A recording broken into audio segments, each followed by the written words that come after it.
Good morning students. आज हम corporate and financial accounting B Com second year का paper start करेंगे और उसके अंदर हम देखेंगे definition of accounting, purpose of accounting and accounting procedures. तो सबसे पहले मैं आती हूँ डेफिनेशन ऑफ अकाउंटिंग, अर्थात जो आपका विषय है कॉरपोरेट एंड फाइनेंशियल अकाउंटिंग, उसमें अकाउंटिंग यानी लेखांकन शब्द का अर्थ क्या होता है।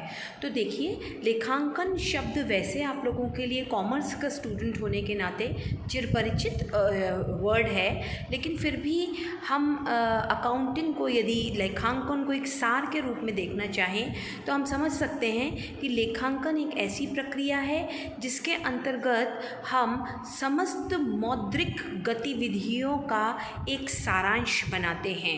हम यदि प्राचीन युग की बात करें तो प्राचीन युग में याददाश्त के लिए हम मनुष्य चूँकि धीरे धीरे विकसित होता चला गया और उसे लगा कि वो याददाश्त के भरोसे अपने समस्त व्यापारिक कार्यों को अंजाम नहीं दे सकता, इसलिए उसने धीरे धीरे बही खाते को प्रयोग में लेना शुरू करा और बही खाता जैसे जैसे समय बीता एक अकाउंटिंग प्रोसीजर यानी लेखांकन के शब्द में परिवर्तित हो गया, जिसके अंतर्गत केवल हम जो लेन देन होते हैं उनका लेखा ही नहीं करते, बल्कि बहुत से सारांश निकालते हैं, उनके जो परिणाम आते हैं, जो रिजल्ट्स आते हैं, उनका इंटरप्रिटेशन करते हैं और देखते हैं कि भविष्य में हमें किस तरह से अपने व्यापार को चलाना है।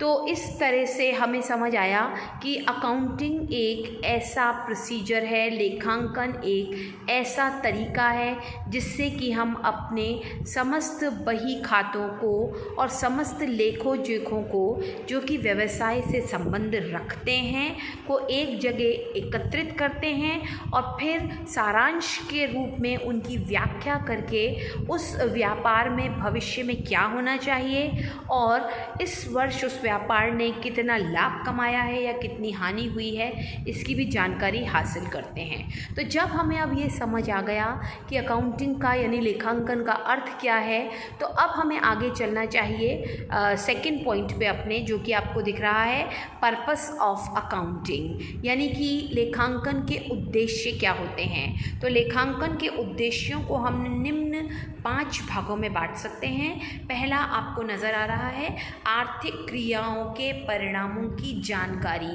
अर्थात लेखांकन के अंतर्गत हम जितनी भी आर्थिक गतिविधियां करते हैं व्यापार में, जितने भी लेन देन करते हैं, जो भी मौद्रिक लेन देन होते हैं, उनके क्या परिणाम होते हैं, इनकी जानकारी हासिल हमें होती है। बी पॉइंट है हमारा आर्थिक स्थिति की जानकारी। आर्थिक स्थिति किसी भी व्यापार में जानना बहुत ही ज़रूरी होता है, क्योंकि किसी भी व्यापार की फाइनेंशियल जो पोजीशन होती है वो ही बताती है कि व्यापार आगे किस प्रकार सरवाइव कर सकेगा और व्यापार में लाभ हो रहा है या हानि हो रही है। यदि हानि हो रही है तो उसे कैसे रोका जाए। सी पॉइंट है हमारा कर संबंधी सूचनाएं। तो जैसा कि आप सभी जानते हैं कि जब भी हम कोई अकाउंटिंग कार्य करते हैं या कोई भी व्यापार करते हैं तो उस व्यापार से जो हमें लाभ होता है उसके ऊपर हमें सरकार को कर देना पड़ता है। तो ये कर हम देंगे और लाभों की जानकारी हमें तभी होगी जबकि हमारे सामने प्रॉपर तरीके से अकाउंटिंग होगी, हमारे लेखांकन अच्छी तरह रखे हुए होंगे। अगला डी पॉइंट है विभिन्न संस्थाओं के लिए सूचनाएं। तो देखिए, किसी भी व्यापार से हम जब कोई व्यापार करते हैं तो केवल व्यापारी यानी कि जो व्यक्ति उस व्यापार को चलाता है, चाहे वो सोलो प्रोप्राइटर हो, चाहे वो फर्म हो या कंपनी हो, सिर्फ उसे ही उस व्यापार की आर्थिक क्रियाओं की जानकारी हो ये आवश्यक नहीं होता। एक बाहर के बहुत से लोग होते हैं, जैसे कि हमारे इन्वेस्टर्स होते हैं, हमारे कस्टमर्स होते हैं, बहुत सी वित्तीय संस्थाएं होती हैं जो कि जानना चाहती हैं कि हमारा व्यवसाय कैसे चल रहा है, तो उनको भी हमारे द्वारा बनाए गए अकाउंटिंग जो हमारे द्वारा बनाए गए बही खाते होते हैं, जो लेखांकन होते हैं, उन्हीं से जानकारी प्राप्त होती है। और ई पॉइंट है हमारा व्यवसाय में हित रखने वाले पक्षों को सूचनाएं प्रदान करना।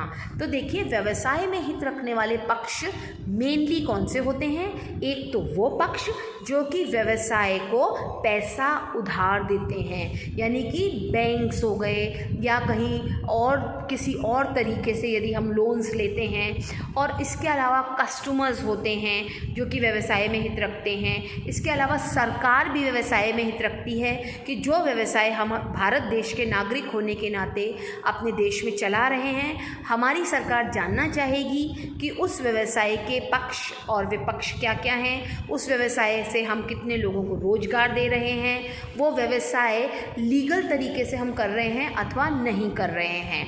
तो इस प्रकार ये हमारे 5 हो गए पर्पस ऑफ अकाउंटिंग। उसके बाद आगे हम चलते हैं जिसमें हम देखेंगे अकाउंटिंग प्रोसेस, यानी कि लेखांकन की प्रक्रिया क्या होती है।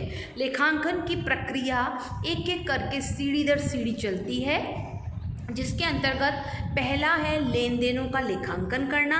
तो ये तो ऑब्वियस है, आपको नाम से ही समझ आ जाता है कि जब हम कोई लेन देन करते हैं तो याददाश्त के भरोसे उसको नहीं लिख सकते, हमें कोई ना कोई ऐसे खाते चाहिए होते हैं जिनमें कि हम उनका सार लिख सकें और भविष्य में काम जब आए ज़रूरी हो तो हम उसे देख सकें। बी पॉइंट है वर्गीकरण एवं खाता बही में खतौनी। तो जब हम लेखांकनों को इकट्ठा करते हैं तो फिर उनका वर्गीकरण करते हैं, क्रय विक्रय, लेनदार देनदार, संपत्तियाँ और कितनी हमारी लायबिलिटीज़ है, इन सब में वर्गीकरण करने के बाद अलग अलग खाते बनाए जाते हैं। प्रत्येक क्रेडिटर का अलग खाता बनता है, प्रत्येक डेटर का अलग खाता बनता है। इसी प्रकार हमारी प्रत्येक संपत्ति का अलग खाता बनता है, कैश का अलग खाता बनता है। तो ये कार्य भी लेखांकन प्रक्रिया के अंतर्गत आता है। सी पॉइंट है सारांश एवं अंतिम खाते तैयार करना, यानी कि जब साल का अंत हो जाता है, साल का लास्ट डे आता है, तब हर कोई व्यवसायी ये जानना चाहता है कि उसके व्यवसाय में कितना लाभ हुआ। तो ये कार्य लेखांकन के द्वारा ही संपन्न हो सकता है।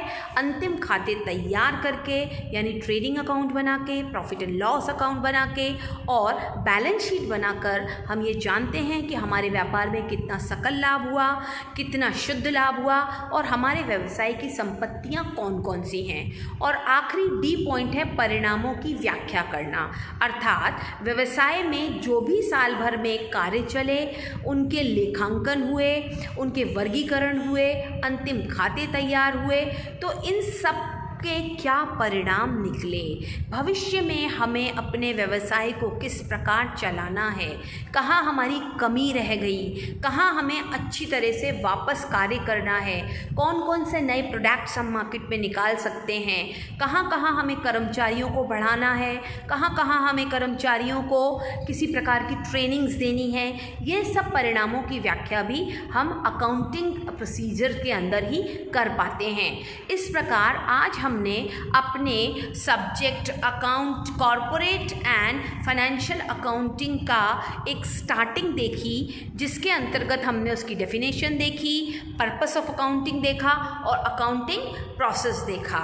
आशा है आप लोग इसको अच्छी तरह से मंथन करेंगे और अगली कक्षा में हम इसके आगे अपनी क्लास को चलाएंगे। Thank you so much.